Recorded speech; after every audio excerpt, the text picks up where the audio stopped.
getting back on the court and just having been 4 or 5 months off, the touch is getting there. My legs aren't quite there yet. It's definitely a process, and you have to live with it and find a way that you can bounce back as best you can. For the athlete, they're so in the moment that they think that this is never, ever gonna get better. This is so painful right now, or I am so weak right now, or I've lost so much muscle mass that I don't see a way out of this. So the hard part is to relay to them that, hey, this is gonna get better. You just need to be patient and give it time, and it will come. From a nostalgic standpoint, put yourself back to when you were a little kid and you just went out there and played. Sure enough, 3 sessions in, he just started stroking it and he's like, oh, this is it, I've got it, it's coming back. And when you actually see that physically but also mentally things click for them, that's satisfying as a coach.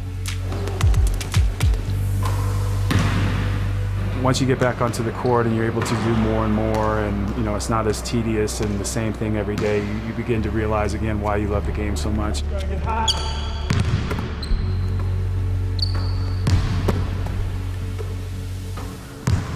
Over time in these sessions, he's getting better and better range, and he's getting better touch with his left hand.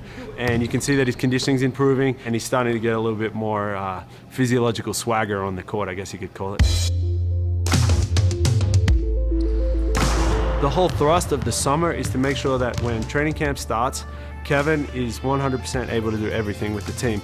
So I'm taking leaps and bounds in the right direction and moving forward towards the season. And when we get back to Cleveland, we continue to know what our goal is. Because once training camp starts, that's it. The season's just around the corner.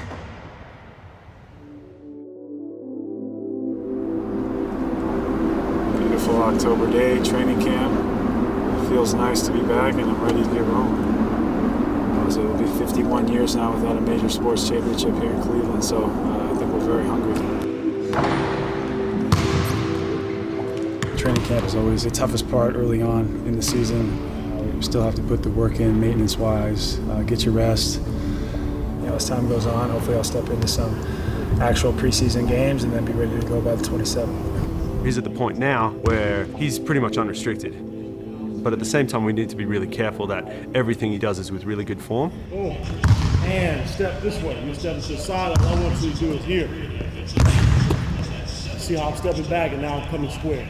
I think what Kevin did was he took the positives out of a very, very bad situation for him. He's done a tremendous job this offseason.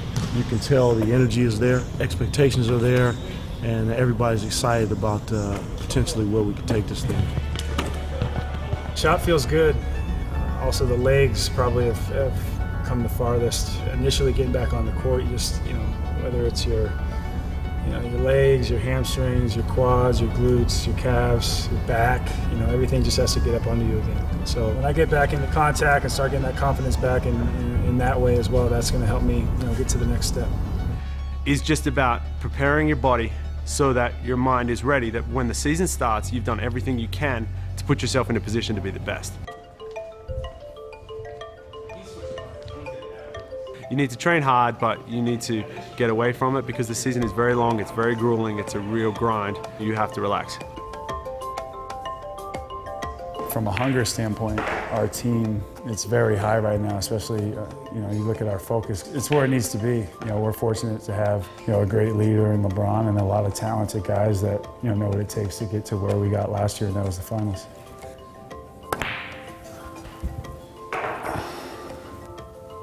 With the Cavs, we have a dietitian, a chef, as well as his own chef and his own nutritionist as well. So it's a very comprehensive team.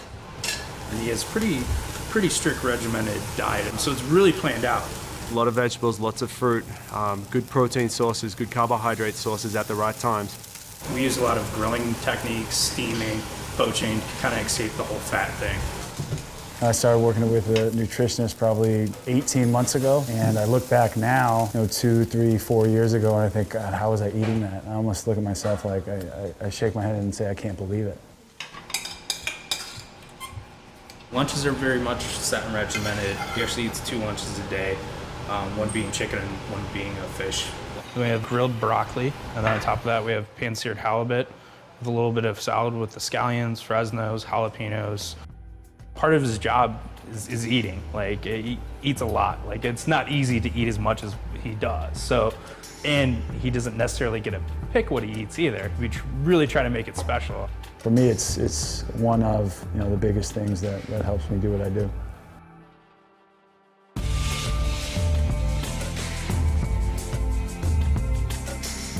From the injury to where I am now and the headspace I'm in and my shoulder rehab getting better and better, just putting that all together has made me realize that I can do this, I can come back, I can do anything.